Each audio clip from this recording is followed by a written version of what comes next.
Hey everyone, welcome back to OT Rex. I hope you guys are doing well.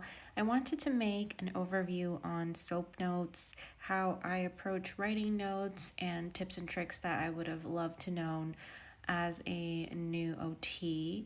So this is going to be geared a little bit towards pediatrics because that's the field I'm in and those are my examples, but I want to share some other things along the way that I know about other settings as well. So hopefully that's helpful for you guys. Let's get started. As healthcare professionals, we are all expected to document the progress and the goals that we are working with our patients. So, SOAP notes are an acronym that a doctor created to help us remember the steps of really good and structured documentation. So, this is my favorite acronym. Pretty much every setting in OT is going to require daily documentation unless you're in a private pediatric setting or doing private therapy like on the side where notes aren't required because the family or the patient is paying out of pocket without insurance. But even then, I still recommend that you have notes because it just keeps you on track. It helps keep the goals and the progress aligned, and it gives you something to reflect back on. And I think that data qualitatively and quantitatively is really, really helpful. So regardless of where you work, whether it's required or not, I think some form of note taking is important.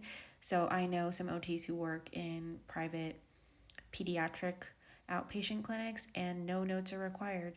So they don't have to write any daily documentation, which does sound nice from a work life balance perspective, but I would still have some sort of system to just jot down a few things day to day, like, okay, we worked on this and we're struggling with that, and these are the main goals I want to work on, just to have some overview and reflection in working with that child or patient.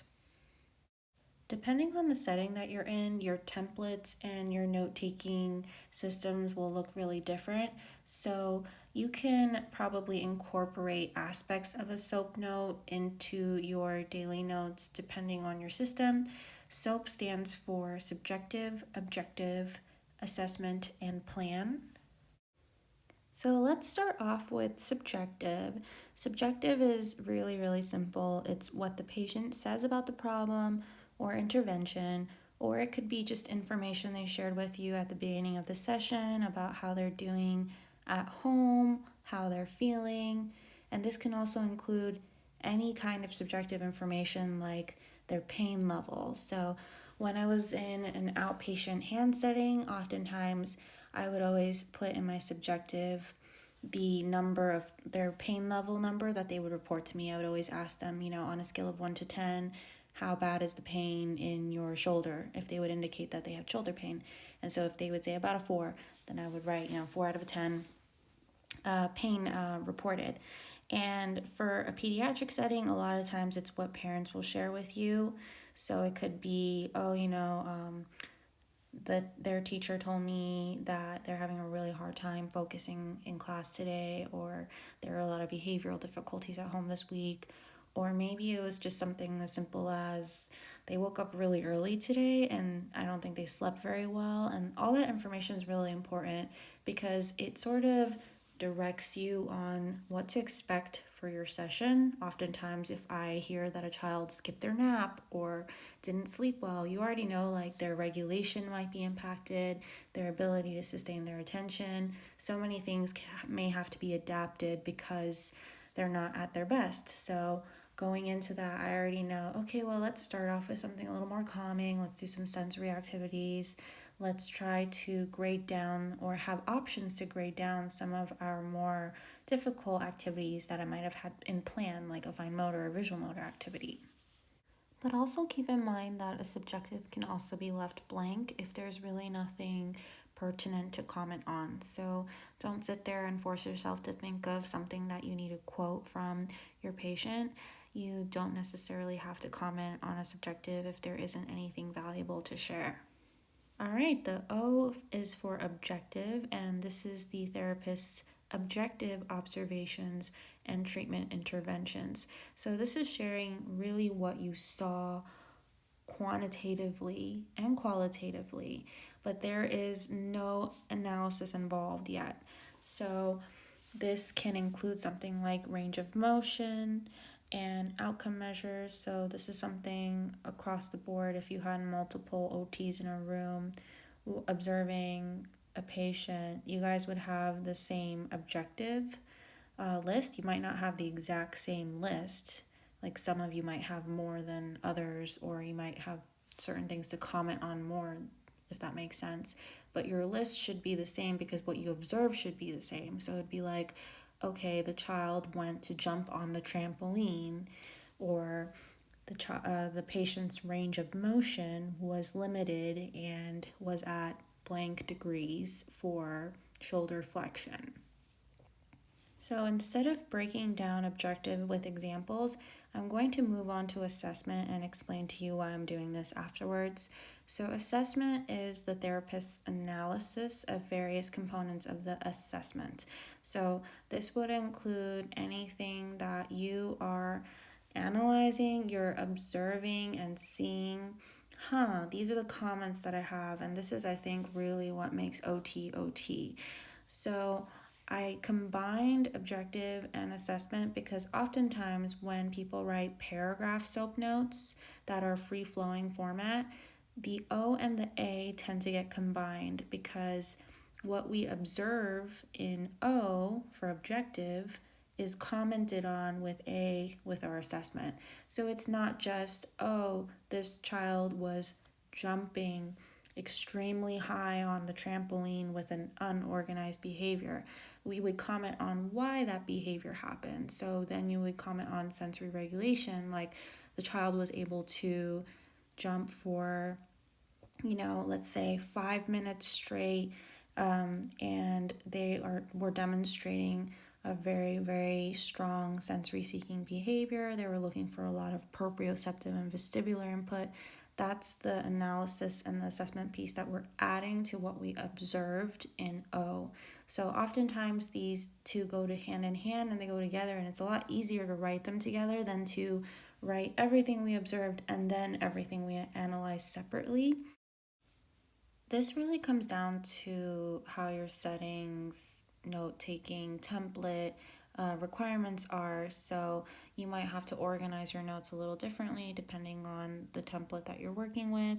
If you don't have a template and you just kind of have an open paragraph to write however you want, a lot of settings really show a lot of flexibility. They might say you can write in bullets, you can write in like short sentences, you can write in a paragraph format. Really just depends on the setting. For me, I always like to combine my O and my A if I have the paragraph option. I've worked with different templates before, and even in the templates, it's usually the kind where all the goals are broken up, and then you can comment on their progress as well as like a little comment section. So there, I would combine my O and my A to say we worked on a visual motor activity. Let's say it was a stay inside the line maze activity. And then I observed in the objective piece that the child had their wrist floating in the air and they were using an immature grasp for their age. Then I would specify what their grasp looked like and how that impacted the quality of their writing while they were trying to stay inside the lines. So then you can say, like, they had a difficult time. Your assessment would kick in. They had a difficult time staying inside the lines, and then you can specify, they were going outside of the boundary by an inch with jagged line quality, indicating, maybe there was a hand strength difficulties there because the grasp is immature, the wrist is floating, so there's also some postural things that might be going on. You would just add all those details in with your observations and objectives. So it's just a lot easier in my opinion, and it flows much better. And naturally, doing this, analyzing, leads you to planning. So, if you noted all these behaviors while they're working on a certain activity, and I was using the same example, then I know that the child needs to continue getting support in postural, strengthening activities, hand strengthening activities, as well as visual motor activities. So that kind of supports you in knowing how to direct yourself moving forward for the plan of care. So that leads us to the P in SOAP, which is how the treatment will be developed to reach the goals or objectives.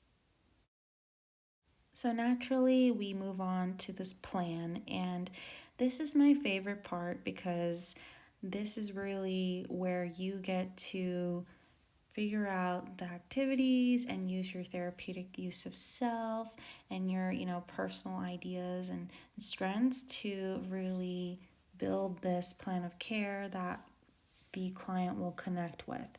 And since I work with children and their caregivers, this has been a challenge, but also really fun for me because right now, especially with COVID-19, we're really pushing for more home programs and also parent coaching. So the parent coaching model has really taken off since telehealth has taken over and really has given us an opportunity to reflect with family members and caregivers on how to carry over homework at home. And this can pose a really big challenge because every family is different. You'll find a lot of different barriers, such as language differences, cultural differences, like how we also learning styles, like how we teach a child to do something may look very different from another person teaching the same thing. So parent coaching has really kicked in here. So a lot of my notes these days have a home plan, or after my assessment, I will incorporate home plan for family two and then have a specific goal that I want them to continue working on at home. And that can be as simple as, hey, we're working on visual motor skills to draw shapes, and right now we're working on squares. So I want you guys to continue working on squares at home daily and really make sure that you are emphasizing to make those corners nice and clean. Make sure there's closure. Whatever it is, you can comment on it and put that in your note as well. So here is a rehab example that I found online for a SOAP note, and it talks about how in A that the patient has been compliant with their exercise program, and I think that's a great thing to include. Sometimes I also include that in subjective if, like, from my perspective, a parent is telling me that they're doing X, Y, and Z at home and I can tell they're working really hard on the home program, I'll add that there too.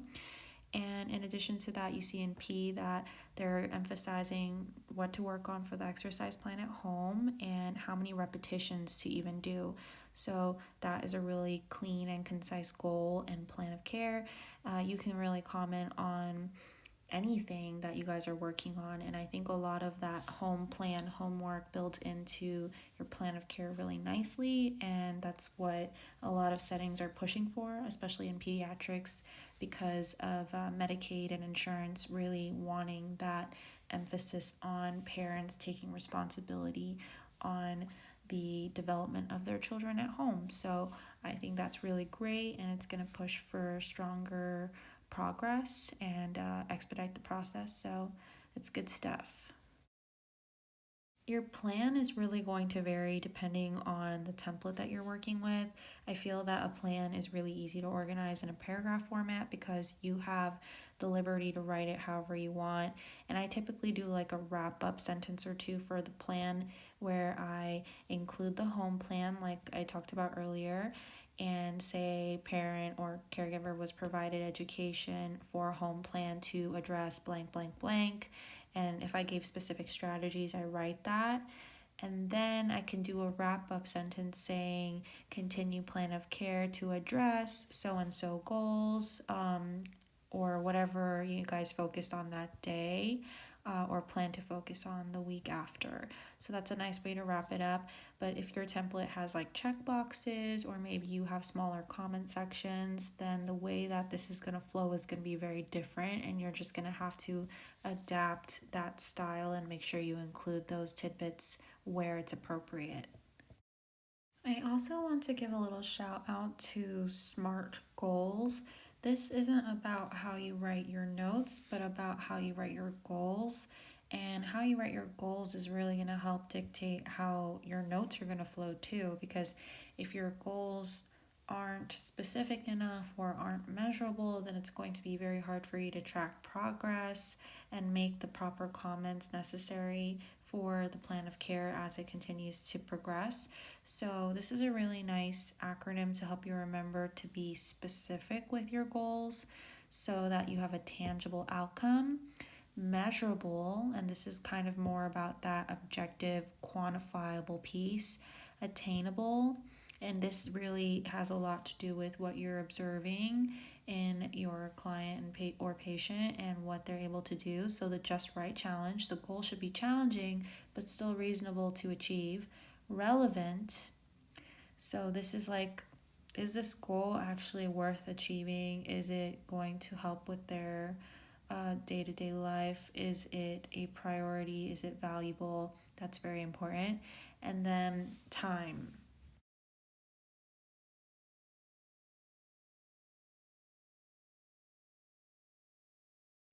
So every goal needs to have a target date, so it's time sensitive. Most plans of care are 6 months. Private insurance in a pediatric setting is 9 months to a year. A goal writing video can be a separate one if you guys are interested in that. But I just wanted to show that connection with how all of these parts to our goals are very relevant to how our notes progress.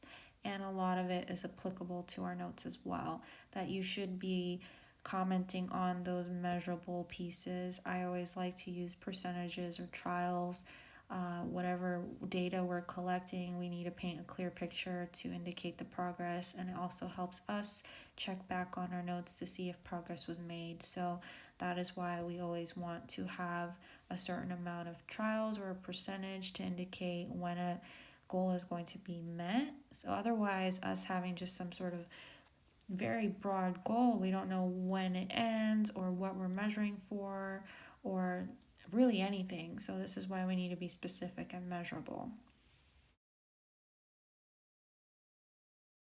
Okay, so here is my wrap up for this video.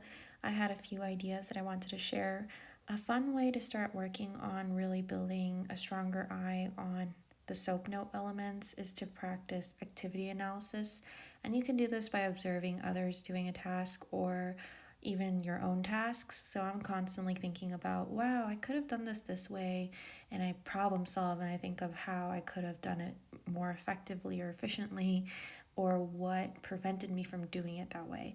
So it's a really fun way to work on self-improvement, but also your SOAP note skills, and feel free to like write it out as if you're writing a note about an activity you did for yourself. I think that's a really fun idea. And here are some other reminders I really quickly want to go over. As new therapists, everyone writes differently, and I feel like I remember thinking, are my notes good enough? Are they just too long and lengthy? Everyone's notes are different, so you might be able to say a lot in a shorter amount of words, and I might need a couple more sentences to get my point across, and that's okay as long as you're writing your notes in a reasonable amount of time. I think that when you first start, it might take you a little bit longer, but it really shouldn't take you longer than 10 minutes. Most settings let you write your notes at the end of a session, so you might have like that last 5 minutes to write it all out. So that's going to help with your productivity and workflow. So don't worry about writing differently from others. All of us have different styles, and at the end of the day, as long as you are hitting those targets for the SOAP, it doesn't matter how you wrote it. I'm jumping around on this list, but another thing is you don't have to capture absolutely every little detail that happened during a session. That would be nearly impossible. So you want to pick and choose what's the most relevant and write that objective and assessment on those things. And you don't want to get stuck on trying to sound perfect or absolutely perfectly professional, because that is really going to burn you out and take a lot of time. As long as you get your point across and the content is there, I think that's completely fine. You might word it differently from others, and that's okay. If you really want to get a feel for the style of your writing, then I highly suggest that you start to read other people's notes, especially at your setting if you have access to them, or previous evaluations from people that you're working with. Like for my case, if I have children who were working with other therapists or they transferred from a different facility, then I can look at those notes or those goals, and it really helps me to get an idea of what I am lacking in my notes, or maybe even on the flip side, you can analyze how the other therapist is writing, and you can take note of, wow, they're really good about including X, Y, and Z, and I want to do that for myself too. Or you might find, I think that they could have used some more specific, measurable, goals or numbers, and I think that makes their notes a little bit tricky to understand. So it can go both ways, but be open to self analysis and analyzing other documentation and notes that you have access to. And I think that's the best way to learn. Be open to writing things in different ways to see what works for you. I find the paragraph template the easiest, but you might find a bullet or a different layout easier for you. So, whatever works. I hope this was helpful. I'll see you guys next time.